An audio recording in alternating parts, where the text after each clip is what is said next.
സലാം സുല്ലമിയുടെ ലേഖനം ഉണ്ട്. സംസം വെള്ളത്തിന് ഒരു പ്രത്യേകതയില്ല, അത് സാധാരണ വെള്ളം പോലെയാണ്, അത് കുടിക്കുന്നതിലും പ്രത്യേകമായിട്ട് പുണ്യമൊന്നുമില്ല, അതുവേണ്ടി അത് മുജാഹിദുകളെ ഹദീസ് ദുർവ്യാഖ്യാനിക്കുകയാണ് എന്ന് നമ്മുടെ പാഠപുസ്തകത്തിൽ ഒരു ഹദീസ് കൊടുത്ത് മുസ്ലിം എന്ന് തെറ്റായി ചേർത്ത് പോയത്. മുസ്ലിമിലില്ലാത്ത ഒരു ഭാഗം അതിലുണ്ട്, മുസ്ലിമിന്റെ ഹദീസിന്റെ ഭാഗമുണ്ട്, മുസ്ലിമിലില്ലാത്ത ഒരു ഭാഗം പക്ഷെ സ്വഹീഹാണ്. അത് മുസ്ലിം എന്ന് ചേർത്ത് പോയത് എടുത്തു കാണിച്ച് വലിയ അബദ്ധമായി അത് സംസം വെള്ളത്തിന്റെ പ്രത്യേകത നിഷേധിച്ചു. പിറ്റത്താഴ്ച ശബാബിൽ ലേഖനം, ആരുടെ? NV സക്കരിയ മൗലവിയുടെ ലേഖനം.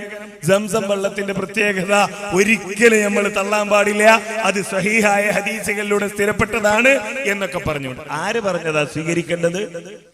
ഏതാ മടവൂരികളുടെ നിലപാട്?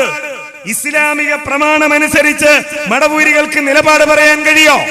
സലാം സുല്ലമിയുടെ എന്നിട്ട് സക്കരി ഒരു ലേഖനമൊക്കെ കൊടുക്കുമ്പോ കുറച്ചൊക്കെ മര്യാദ കൊടുക്കുന്ന ആളുകൾ പാലിക്കണ്ടേ? എഴുതുന്ന ആൾക്ക് അതുണ്ടാവില്ലെങ്കിലും എഴുതുന്ന ആള് വളരെ കൃത്യമായി അറിയാവുന്നത് കൊണ്ട് എഴുതി, പക്ഷെ കൊടുക്കുന്ന ആളുകൾക്ക് ഒരു മര്യാദ ഇല്ലേ? അതിൽ എഴുതുകയാണ് എന്ത്?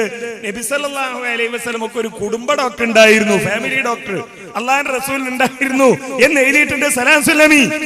അതിനെ പരിഹസിച്ചുകൊണ്ട് സക്കരിയ മൗലവി എഴുതാണ്. അത് ഈ ഹദീസ് ഉദ്ധരിച്ചതിൽ ത്വയ്യിബ് എന്ന് പറഞ്ഞ ഒരാളുണ്ട്, അത് ത്വബീബ് എന്ന് തെറ്റി വായിച്ചതാവും സലാം സുല്ലമി. ത്വബീബ് എന്ന് പറഞ്ഞ ഡോക്ടറാണല്ലോ. അപ്പൊ ഈ ത്വയ്യിബ് എന്ന് കണ്ടപ്പോ ത്വബീബ് എന്ന് വായിച്ചിട്ട് അത് അള്ളാഹുവിന്റെ റസൂലിന് കുടുംബ ഡോക്ടർ ഉണ്ട് എന്ന് വിചാരിച്ചതാണ് എന്ന് സലാം സുല്ലമിയെ കുറിച്ച് ശബാബിൽ വന്നു.